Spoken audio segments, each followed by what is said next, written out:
Hello, everyone. Thank you for joining in. We wait for a minute and then we'll start.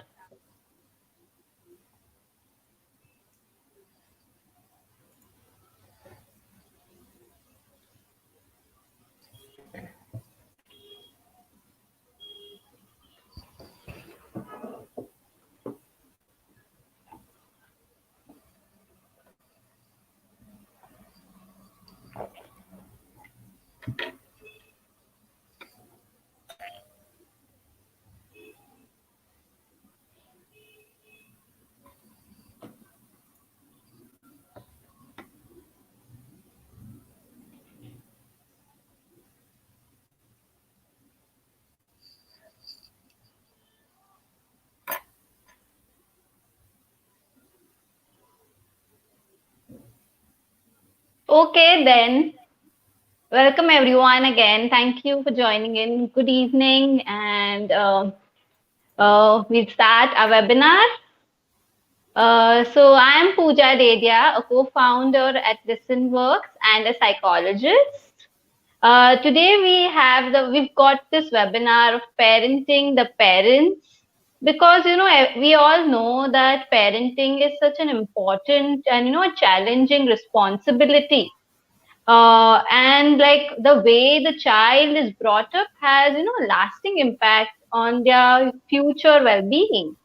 Also that parents how parents themselves had their experiences as a child and how they were parented also has an impact on how they will parent their children. So hopefully this webinar will give you all a gist about these things and also help you all in developing healthy parent-child relationships and therefore healthy adults. So we have here our esteemed speaker, Zainab Lakdawala.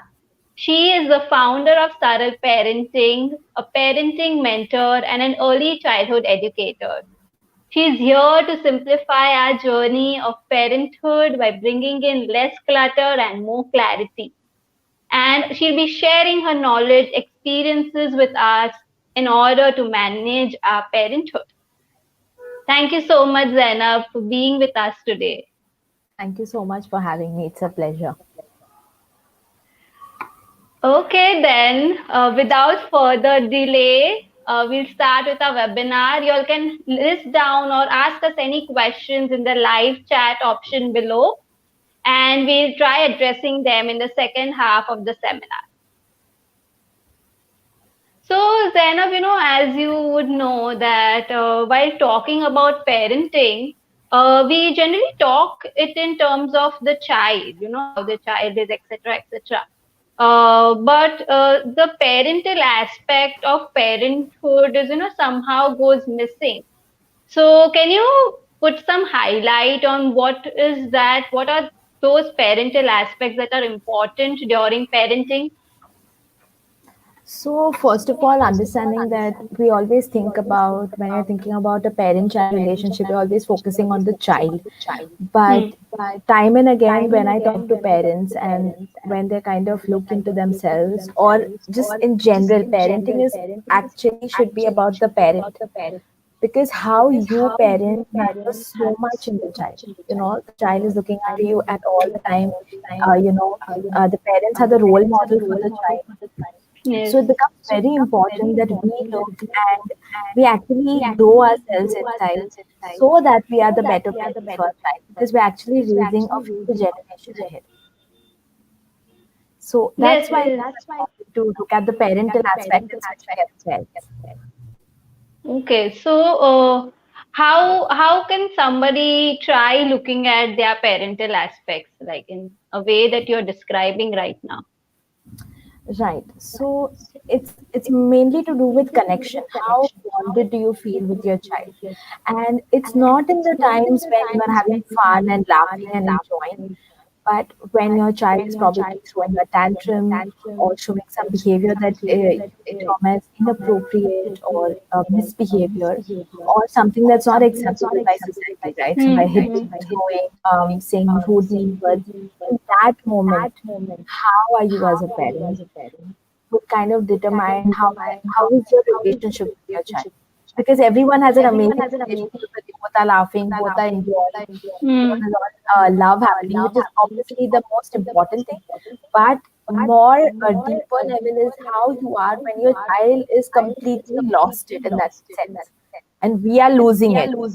Hmm. We Hmm. are Hmm. able to connect at that moment with our child. Okay, so like we need to observe ourselves of how we are during those moments. I've come across something that is called as reparenting. Would you like to talk about that, of what exactly it fits in and how it fits in here? Right. So a lot of the way we parent is because of how we were parented, right? So suppose if our parents use punishment, a lot of disciplinary measures in the traditional sense, or shouting, yelling at us, or calling us a bad girl or a bad boy, Hmm. Hmm. that's something inappropriate. At that point of time, uh, how we became as a child, right? So we felt really bad from inside. Like suppose, for example, when mess was created, our parents called us a bad girl, for example. So now when my child creates mess, I just can't tolerate it, because my inner child is playing a much important role. In fact, has a much bigger voice telling me that this is not okay. So, the most important part is happening at such an unconscious level. We aren't even Hmm. aware that we are parenting so much from the way we were parented. So that's when reparenting comes into an aspect where we talk to our inner child.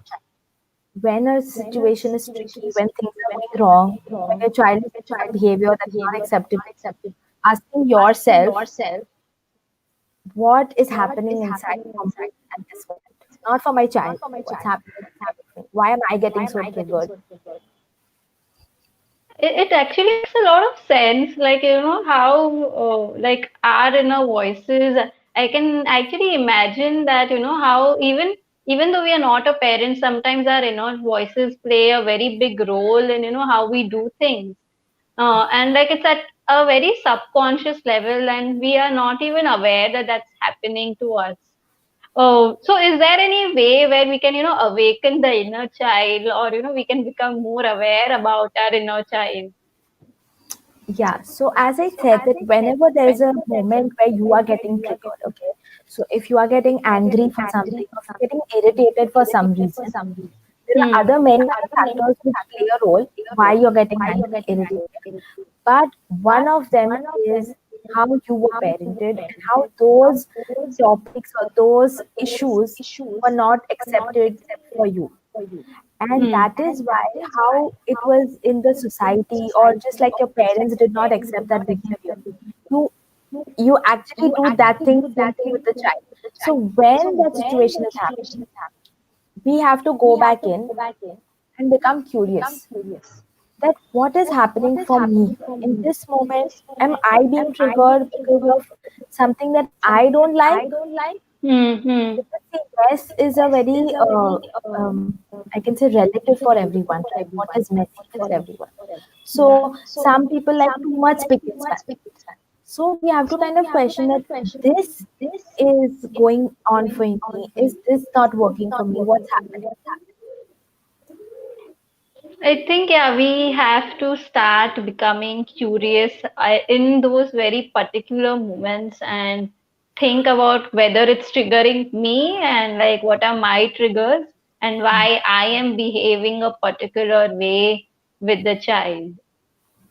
Right. Oh, so also, like like I've heard this many times, that parents should pull it all together, as if they should keep their needs and emotions aside while they're parenting, like literally aside. So do you want to comment on that, and like what would you like to tell us about that? Okay. So on this aspect, I would say that we cannot pull it together all the time because we are humans ourselves, right? Every parent is a human, every parent in fact loses it once in a while. Even the most conscious, most gentle parenting people, everyone loses it, right? So uh, not trying to first of all removing that comparison or putting not thinking also that we have to be perfect. A lot of times we have set that standard for ourselves. We have to be perfect no matter what, so we Yeah. can't be perfect. So the moment we let go of that being imperfectly perfect, we are okay with that imperfection. We are able to apologize to our child when we do be human. At that point of time, we understand that that is making us more connected with our child, because now our child knows that okay, my parents are not superheroes. They are, but they are also human. Yeah, yeah. So, like, being be understanding that you yourself are human, and okay, it's okay to be not perfect. And I guess the phrase being imperfectly perfect summarizes everything that you were trying to tell us. Yes. uh, so is there any if you can tell us how should parents deal with their emotions um, when they are in front of the child, or how should they express their emotions around them? Okay, so in this aspect, understanding that how do I want my child to emotionally regulate themselves? How do I want them to be able to manage their emotions? That's what I want to model. Hmm. Hmm. When I'm getting angry, it's not that I cannot get angry. It's not that I cannot get irritated. But how do I handle that anger? How do I handle that irritation? Am I throwing things around? Am I yelling and shouting at my kid? Or I'm either doing deep breathing, or I'm telling my child that I'm really very angry right now. Could I just have a 5 minutes walk and come back and then talk to you? Mama still loves you, but she's really very angry. Hmm.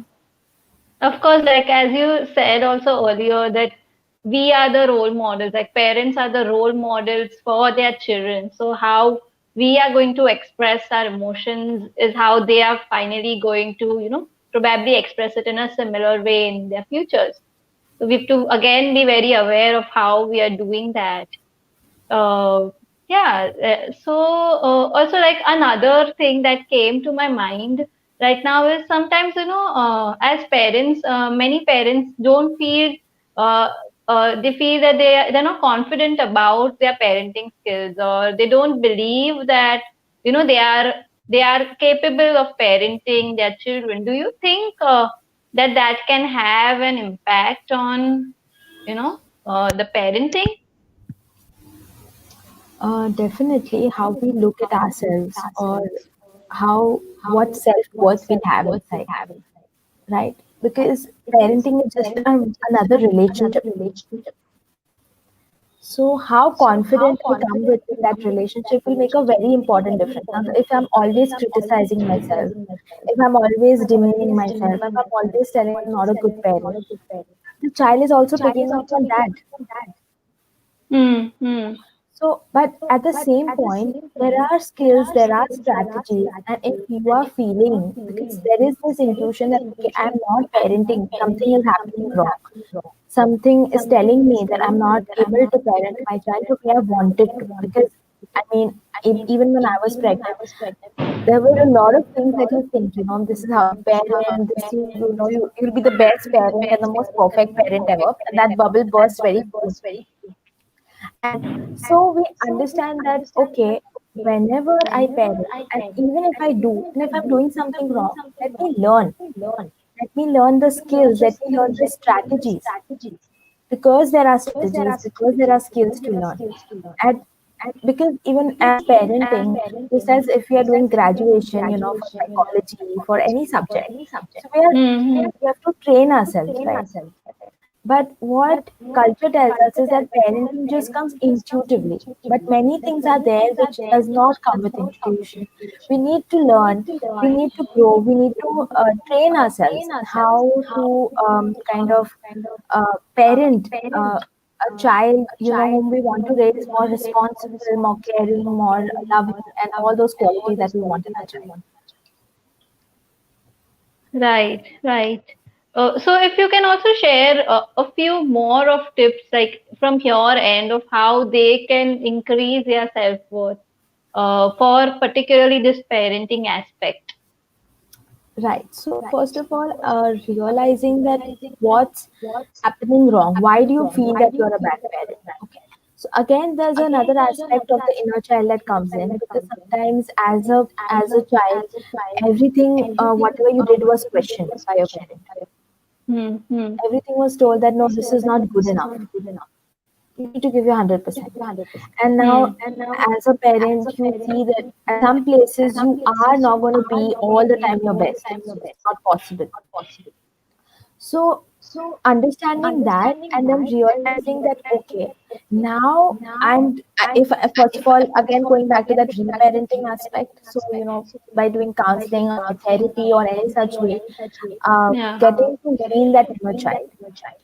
Another thing is that if you feel still that no, there's something not happening right, or something that's not fitting right in my parenting, then there are parenting coaches that are like as me also. So when I take a client, I actually help them understand their child's behavior, what's happening beneath the behavior. Hmm. What more can you do with your child to connect better with your child? What can you do that your bond with your child grows so strong that when he's a teenager, when he's an adult, he still comes back to you and feels you are a safe space for him or her?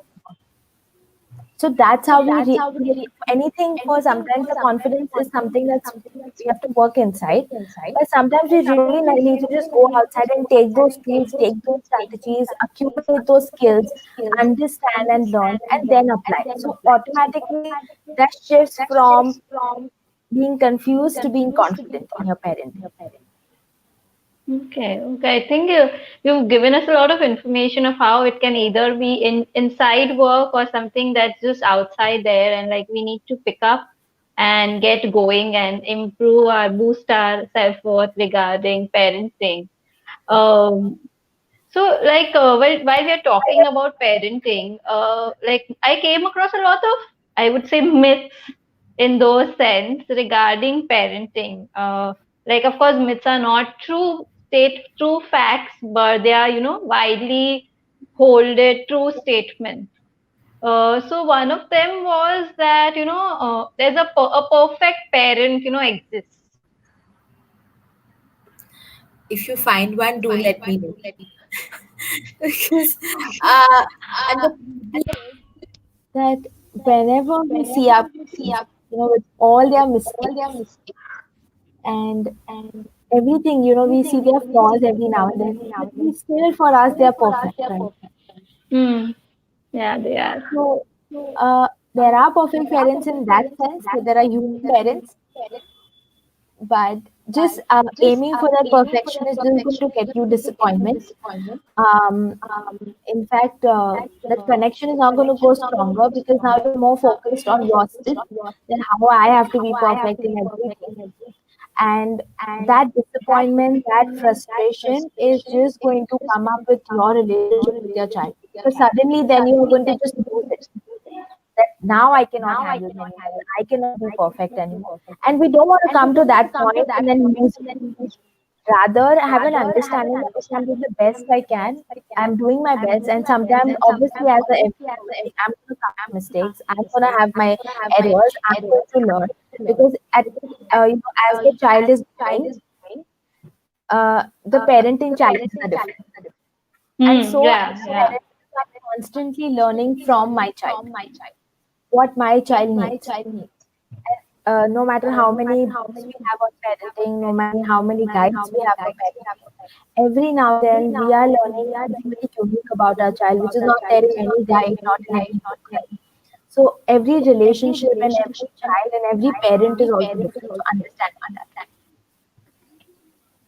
Oh, okay, that's how like we have to be attentive that whenever the child is growing, their needs are also changing, your needs are also changing, and like there's a lot of differences in how we parent at particular stage and how we will at a later stage. Yeah, well, so the other one, that other myth that I came across was that, good parents don't yell, or, you don't yell at their children. So first of all, I would say let go of this good and bad. It's not served any one of us. Okay, because whatever we felt that right now was good came to see as bad, and whatever we thought was bad was actually good for us. Right? So if we have someone has just faced an accident, and that might just seem really horrible, but Hmm. suppose that person was on bed but learned and gained so much knowledge, maybe became spiritual, and now he feels that that accident was the best thing that's happened to him. So now again, your the question is what is good and what is bad. It is bad, yeah. So why are just generally as a culture, as a society, we are so stuck up on what's good and what's bad, and as parents, we are constantly telling our child, "No, this is bad behavior, this is good behavior, this is bad behavior, this is good," and this child is also getting confused because then if all the time he's told that he's a bad boy for doing these things, he's not a good boy, and that's where as a counselor, I'm sure must be knowing that the feeling comes up, I am not good enough. Yeah, You know, I am not. I need to do something. I need to be something. I need to achieve something. Then I'll be good. And sometimes in that sense we need to be sometimes bad. Because people who have revolutionized the world or people who have stood up for the truth, they look bad in front of the entire public, right? yeah, So, they do. exactly. So, coming to your question, good parents don't yell and shout. We are again coming back to the no perfect parents. We are going to yell, we are going to shout, we are human, we are going to lose it some of the other time. But now, what's the key in that is losing your ego and coming to the child and telling, I'm sorry I yelled. I'm sorry, Mama yelled. That has nothing to do with you. Mama still loves you, and I'm extremely sorry, but I'm working on myself. And so again, you come back to working on yourself. You just don't say sorry all the time because again, we don't have value, right? If you're shouting in here Hmm. all the time or most often. But we come back to the space that okay, I'm working on myself, and I lose my ego and genuinely apologize to my child. Because we feel that, why do we need to apologize? He did something bad. Why do I need to apologize? So, but no child deserves to be, you know, created fear within them from a parent. Yeah, I think in these conditions, I guess, play a very big role in how this inner child, actually develops. And I guess maybe, according to our knowledge, it probably, hampers, our future growth because of so much of conditioning that's happened around us. Very true, very true. Also, like one of the last myths is that like I guess you can elaborate a little bit on that. Is parenting skill inborn? This is such a controversial topic. Okay, so the first thing is that as parents, we do have some intuition that comes with our child. Okay, so especially when we see the mother, when the child needs to be fed or is hungry or is colicky, right from the beginning, the child has gas and things, very those basic survival needs. Hmm. And Hmm. we try to look at the child and we're like, okay, what's happening for you, right? So we try to look at all aspects and we check the list of, okay, you're not hungry, you're not this, you're not that. And in that sense, we are intuitive as parents. So that's one thing. Now another thing is that you are, as a parent, you are given the job to raise a human being, and you have to take care of the psychological, spiritual, mental, economical, uh, and physical, so many aspects of this little human being. Yeah. And we consider it as a very normal job. But it's such a I mean, when you look at it and when you understand that you're raising this human being and you have to take care of so many needs of this person, you are responsible. At this young age, you're responsible. That makes, like, I mean, that just blows my mind sometimes when I think about it, when I sit and I'm like, oh my God, I have so much to do for my son because he's looking at me all the time, looking at his dad all the time. What is he doing? How is he behaving? So there are obviously now whenever you go for a job also, they tell you to have a set of skills, right? Do Yeah, not expect it definitely. to come without any training. Yeah, And sometimes otherwise. with this job on planet, we are told that uh, why is there need for why do we need to know about it? Just parent when the child comes. But there are so many things that we need to learn. We need to set the strategies. We need to heal our inner child and then raise the child that is in front of us. So a lot of work has to go on, and obviously it's intuitive because you know what's best for your child. But when it's wrong, also you know it within that something is not happening. I'm not able to bond with my child where I wanted to bond. So going out there, taking help, seeking help, gaining those tools, gaining those strategies, working on the inner self is so important. And that's what we need to do as parents. Yeah, yeah, I think that's the most important, I guess, skill to, incorporate during this parenthood of working on our inner child. It's very true. And I have so many, I mean, parents who are like, my child is not doing the right thing, or my child is, not listening to me, or I can't control my child. Why do you want to control your child? Why do you want to control another human? So there are so many things that has really come out from the way we were parented, and working on ourselves would be the biggest gift we give to our children.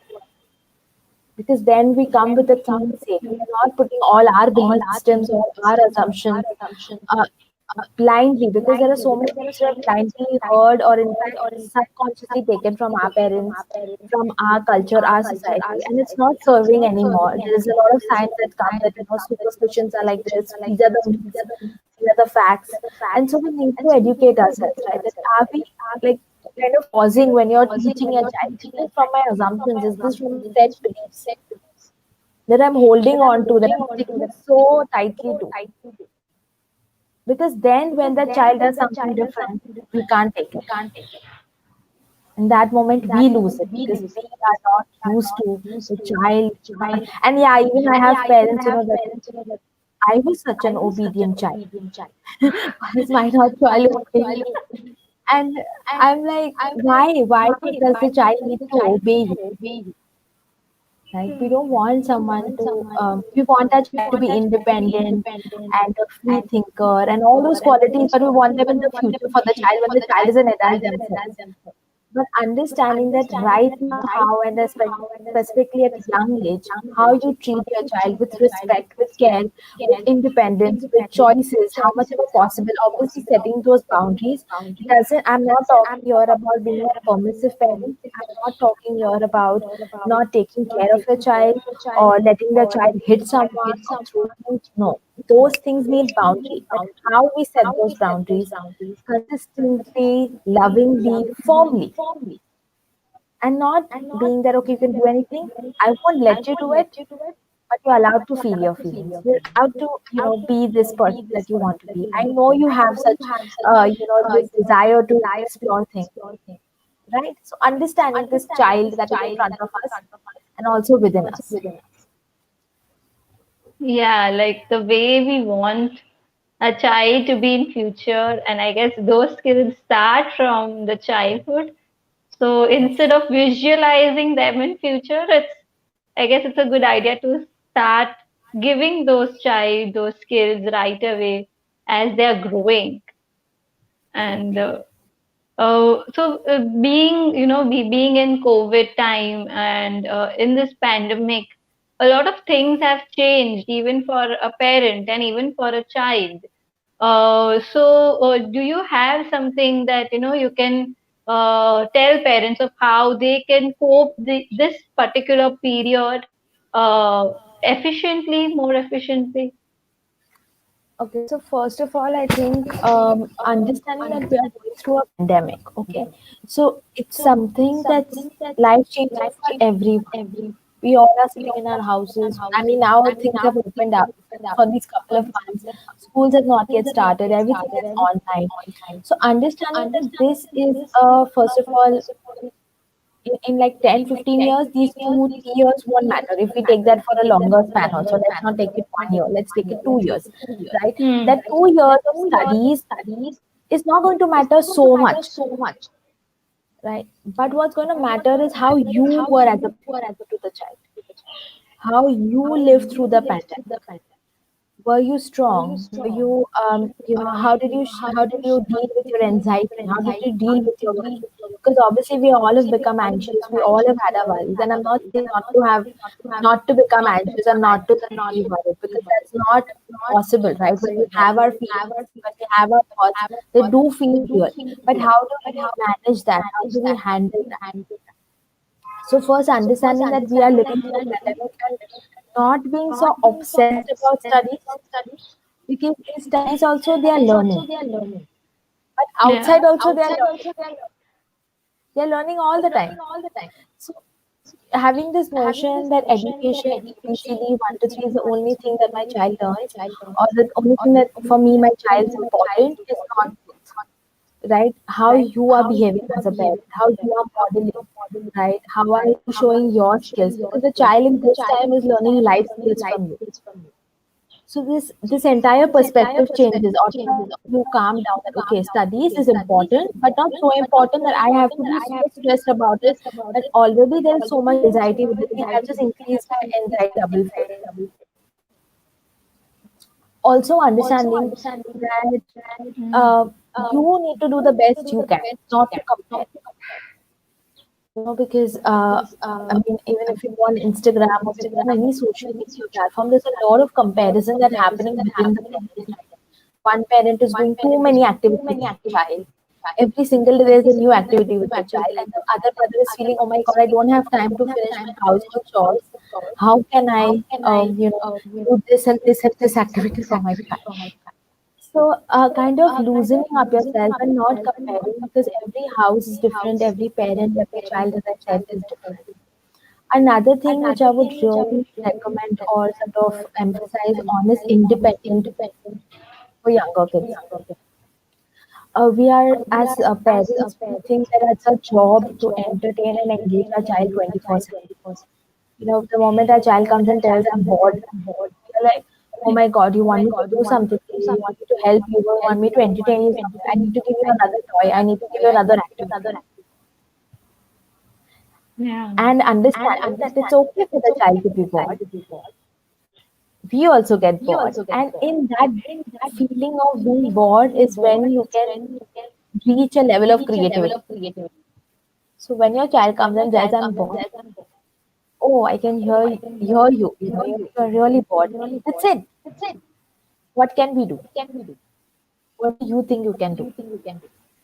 So kind of not taking this ownership of fixing everything, leaving it to the Hmm. child. What do you think you can do? And obviously, I don't mean that the child has screen time.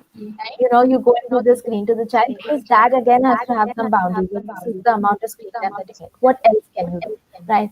One day just sitting and thinking of things that okay, when you're bored, what can you do? Going back and referring to that sheet.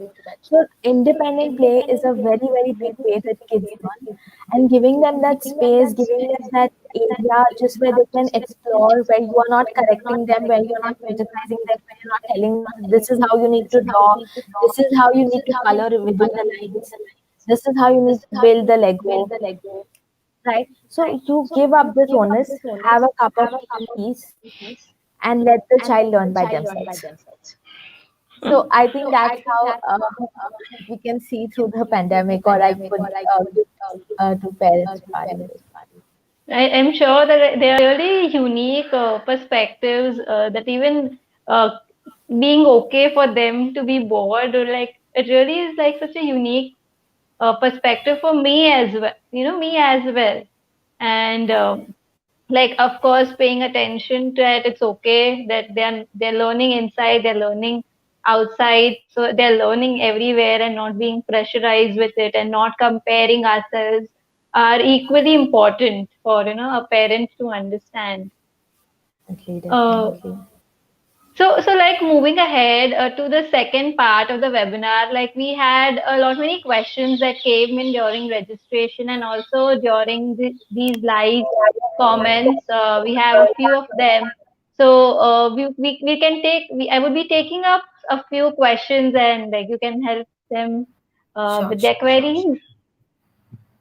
sure. Uh, so the first one was that how to develop and strengthen the connection and bond with kids. Okay, so understanding that connection happens in bits by bits, right? So throughout the day, we need to learn how we talk to our child, our tone of voice. Are we coming down to the level of the child and talking to them? Are we asking their opinion, their suggestions, their choice into consideration? That actually plays a very major role in connection. The second thing is, which I really, really recommend, is having a bedtime routine, especially with younger kids. Hmm. Sitting with them, reading stories, um, having a very close connected bonding time, asking them how their day went, just sharing, just unmasked sharing, where you're just being truthful, you're being authentic, with no mask that you have, to be the perfect parent. Because the moment you remove this mask, is that when you can truly bond with your child. Because now the child feels like, okay, I don't have to live up to that standard of my father or that standard of my mom. They are same with me. They've also had their struggles. They've also had their anxiety. They've also had their worries. They have also had their stress. That level really connects you, right? So for example, a child who is not able to study a particular subject, doesn't like a particular subject, we kind of dismiss that feeling. That what is it? It's okay. You have to still study. Why aren't you studying? Just being hovering around that. But rather, you could just come and say that I understand how hard it is. It's really boring, right? Even I used to not like math. Yeah. Oh my God, now that child feels okay. My mom, my dad are the same as me. I'm not someone, have to live all the time to this standard, right? So that's one of the things that bedtime routines can really help you with connecting, bonding, and kids really look forward to bedtime because that's when they have you, before sleeping, when you hug them, when you're grateful. And I had created this post on Instagram also, which is like my favorite, which is called the magic hug. Yeah, basically, you hug your child for 20 seconds, and there are three things that you say within yourself inside. The first one is, may I love you for who you are and not what I want you to be. The second is that, may I be able to shed my ego and accept you completely. And third is, may I be there for you when you truly need me. So these three things actually are a reminder for us that we need to be there for our child. We need to be accepting our child the way they are. We need to see them for who they truly are, accept them for who they truly are. Right? So all these bits and pieces in the day, during the day, can really help you bond with your child. Also, another thing is, in the day, having 10 to 15 minutes, probably 30 minutes, depending on the time that you have, just for your child. Hmm. Completely free of distractions, no phone, no calls, no nothing. You are paying attention to your child, sometimes through play, telling you so many things. So actually, observing your child, spending that, connecting one to one, will really, really help you bond. Thank you so much, Zainab, for sharing these, tips with us and with everyone here. So moving on to the next question that we had received. So it says, if child takes thumb in mouth, is it a sign of insecurity or lack of love from the parent? So the Hmm. son is 2.5 years old. He is an attention seeker and goes to extreme tricks, especially when me and my wife are talking about something important. And this irritates me. I feel like shouting at him, but that is not the solution. So, what would you like to tell them?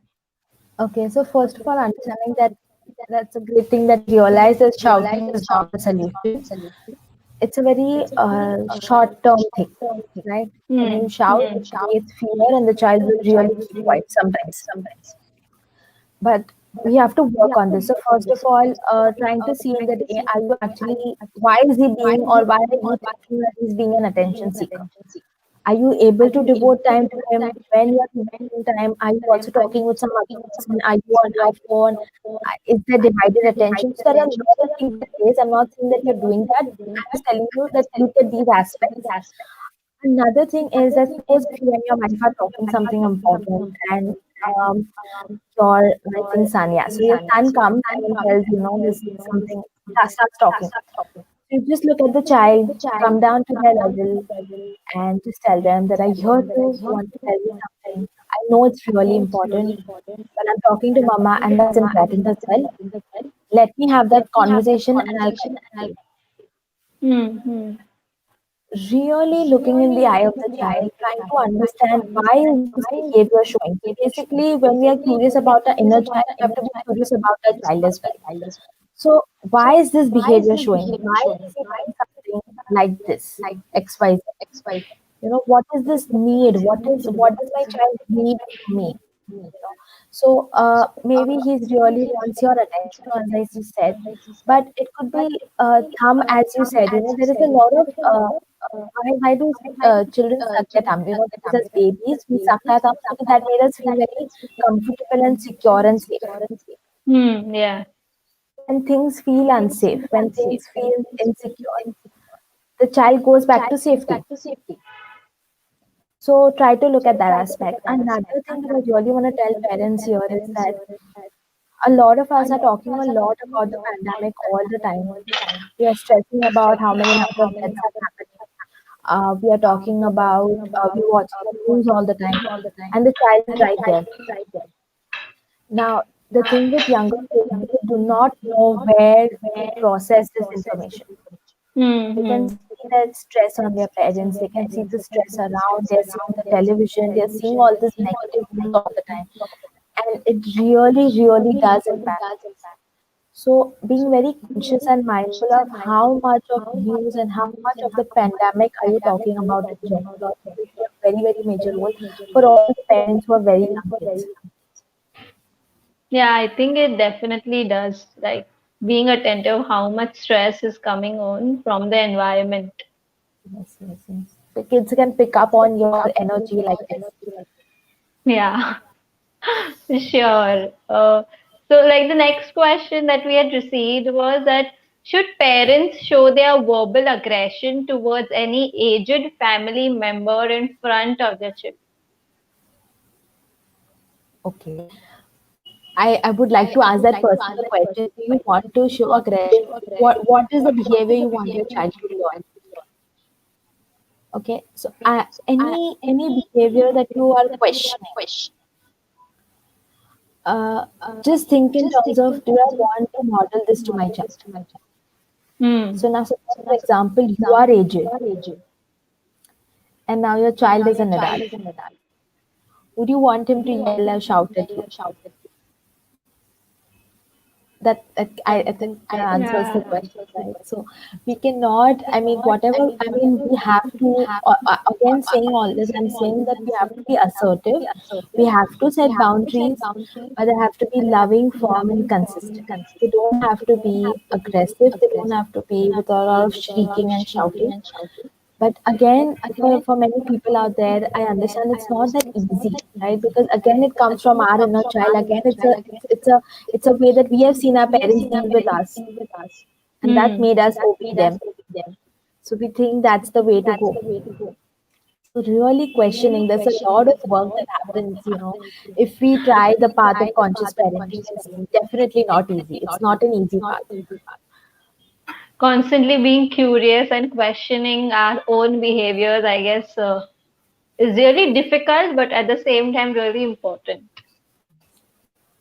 What would you like to say about sibling fighting? So there's sibling rivalry or, fights, constant fights between them. How should a parent deal with that? Okay, so in this, any two kids fighting, okay, just sibling or anyone, any two children fighting, we want to take this role of a sportscaster. Okay, what does a sportscaster means is that when someone is playing the sports, right, the cricket or football or anything, what they're doing is they're just telling what's happening, right? So if he threw the ball to them or that went a six or that went a four, we're just stating what's happening. Hmm, hmm, And hmm. that's when we do with kids, right? So suppose if two children want the same toy and they both are fighting, right? A and B, they Yeah. want both want the same toy. So we just state what's happening. First of all, not coming all the time telling who's the good boy, who's the bad boy, who should do what, because that again deprives the child of learning how to problem solve, learning how to make decisions, learning how to resolve a conflict. All these are very life skills that the child is learning even when fighting with a sibling. So what you do if they call you in this situation that, Mama, please come and help us out, he wants the toy, no, he wants the toy and things like that. Just come Hmm, and hmm. state that I see that two kids want the same toy. I can see you also want this toy and I can see you also want this toy. Hmm. What can we do about it? And leaving the door Ah, open to them. okay. Let them come up with their solutions. You can obviously guide them, probe them, but not answering, not coming and fixing the situation for them. And Hmm. trusting the children that they have this quality to resolve. Now, it might not be in the terms of the fairness that we talk about. Maybe one child decides, forget it, you play with this toy, I'll play with another toy, right? So Yeah. that might not work in our concept of fairness, but it should be something that they both feel good about or they both feel agreed to. That's more important than you coming and placing judgment, because when you term a child good and bad, again that same rut goes that the bad child feels really bad about themselves, the good starts feeling superior, and all those things that gets really messed up. So we don't want to do that. We just want to come as a sportscaster, states what's happening, and trust them and question them on how they can solve it. So, like putting the responsibility on them of how they can come up with the solution for a particular situation. Right, right, right. And we just And have like, to be the observer.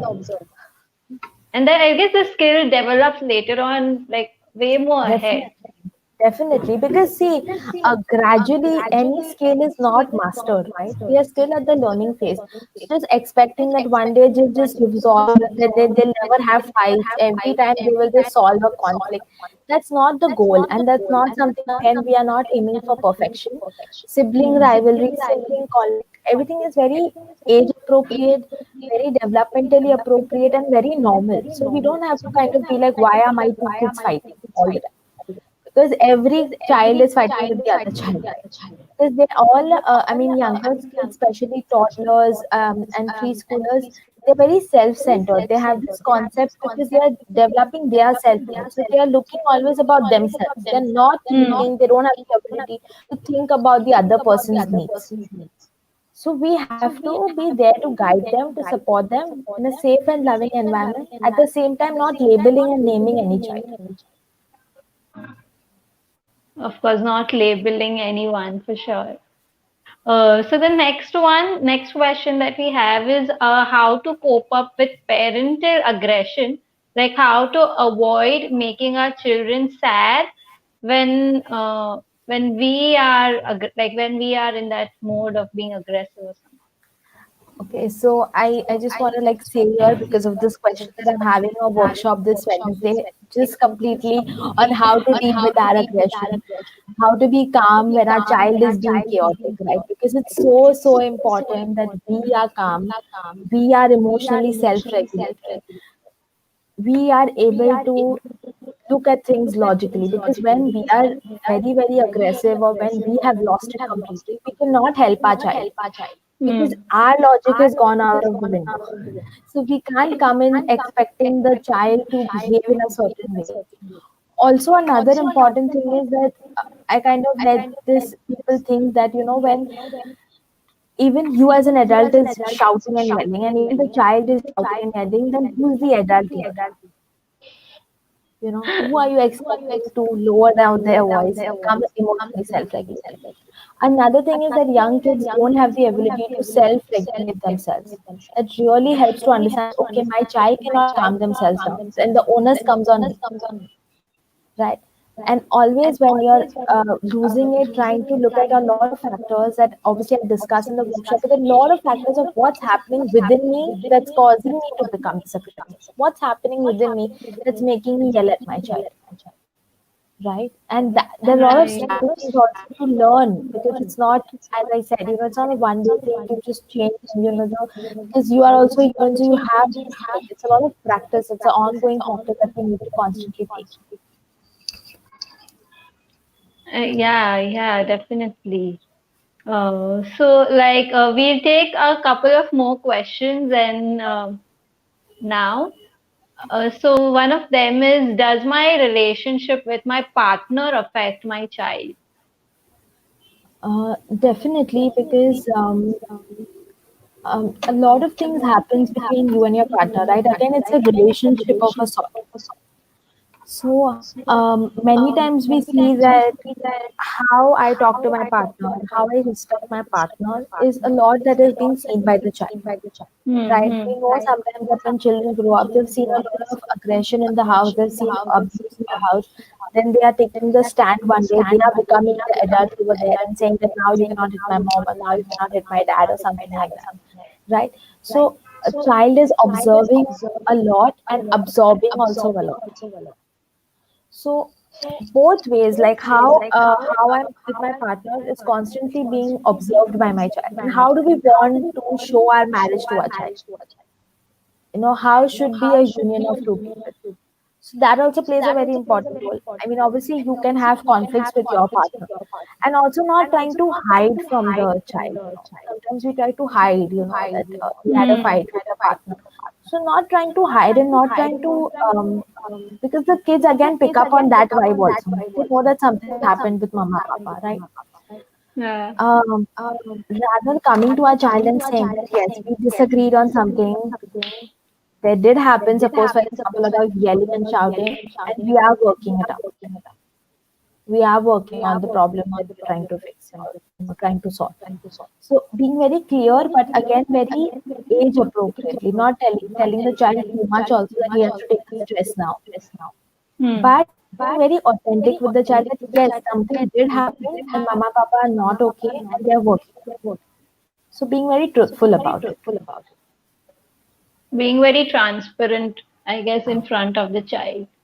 Yeah, because how you are as a, I mean, if you want your child to be authentic, you have to be authentic. Whatever qualities you want your child to have, become that first. Embody that first, and then expect your child to be that certain way. Truly, truly. So like the last question for our webinar, um, how to stop my child from doing something wrong, especially if the child is stubborn. Okay, so first of all, the inner child, what behavior is it? Is it something that I'm not okay with? Something that society is not okay with, or something that's genuinely harmful or dangerous or a safety issue, right? Hmm. So suppose if the child is throwing things in the house, okay. So at that point of time, as a parent, I have to look at myself as a leader who has to come and stop things, right? Again, coming back to how do you set that boundaries? You come and suppose if the child is really feeling very angry, looking at why is that child doing that particular behavior. Okay, so any behavior that is not acceptable or that you want to stop, that you know you need to stop, you have to be able to connect first with the child. Just thinking that suppose if two people in a relationship, if I'm supposed to be really very angry and very stressed out and I'm yelling at my partner.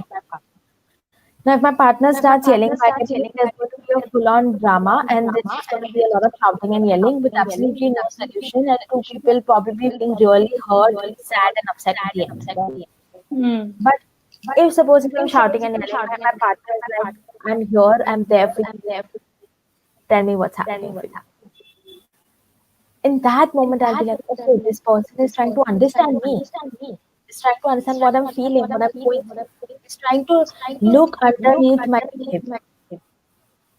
Is trying to be with me in the moment, even when I'm feeling all alone. Because every emotion, especially those unpleasant emotions which are very, very loud in us, that moment we are feeling very alone. If someone could just come and connect with us, it's not, see, again, whenever a child is throwing a tantrum or something, it's not expecting the child to stop that behavior. We're not trying to expect anything out from a child, but we are showing the child, I'm a safe space. I might have to remove you from this situation. I might have to physically come in between to, stop you to do this Hmm. particular behavior. I need to do this because I need to make you feel safe. I need to need you to be safe. That's more important. So actually, when you do that, your child automatically will have that tantrum and then will melt down also. And another thing is, a lot of times when the child feels safe, they are able to show aggression more. They are able to remove their emotion more because now they feel it's a safe space to remove. So not thinking that, oh my God, why is my child throwing a tantrum double than the actual one? But understanding that, okay, now I'm created a safe space for him. Now he can be the way he wants to be, but I will have to stop this behavior. So actually Hmm. coming and telling, I can't let you throw, I can't let you hit me, I can't let you hit your sister, and I'm here for you. Being there with the child in that moment, I guess, would play a lot of importance. Always like two things that I say: become curious and connect. Definitely, definitely. I think, like coming to an end, I think every one of us have collected a lot of information and a lot of insights. I would say, especially even I have, like through the webinar, like how we have to first work on our inner child, how we have to be curious, and how we have to question our own, behaviors. Like not question in the sense, but be curious of why we are being a particular way with the Mhm. child. Is there something that I need to work upon, and how creating that safe space and actually inculcating the values that we want, our children to grow up with. Definitely. Uh, so coming to an end, like thank you so much, Zainab, for sharing these, I guess, really valuable lessons with us that you have collected, and and I guess a lot of us have, I guess, would have become a lot more curious now after hearing this. And thank you so much for being with us and answering our questions. And also, if you can tell our participants how they can connect with you, like. Okay, so I think I'm the most active on Instagram on my ID Saral Parenting. But if you're on Facebook, you can also find me on Facebook Saral Parenting. Another thing that if you feel to reach out to me or you want me to help you in one-on-one personal session or something like that, then you can mail me at saralparenting@gmail.com. And at the end, I would like to say, because it's so connected to the topic that we had, that I'm having a workshop this Wednesday. So if you want, you can connect with me through all those platforms, and then you could register for the the seminar that I'm having, the workshop that I'm having. Because this is so much that we spoke about. It's so related, and that's why I felt the need, in fact, to have a workshop on this, because there are a lot of parents like, how do we do it? How do we be calm? Why are we being this certain way? But thank you so much, Pooja, for having me, and Listen Works, the entire team behind it. Um, it was an absolute pleasure. Thank you so much, Zainab. I guess it's been equally valuable to us that you are here with us today, like from your busy schedule, and you've been able to give us your precious time for this webinar. I'm I would so happy. also I would also like to thank all our participants who have been here with us today, and they have been really sorry for the technical errors that happened, and like maybe the sound was a little glitchy, but I am really glad that you are here throughout this webinar with us, and you all have been really participative with us. Also, we would be sharing a feedback form, which I would really appreciate if you all can fill in the feedback for us via email, and please subscribe to our channel. Lastly, I would like to thank my co-founders, Zara Diwan and Ayushi Shah, for like being with us together for this whole webinar. Thank you so much, everyone. Take care, and we would be meeting soon for another webinar. Thank Thank you so much, Zainab. thank you. Bye. Bye.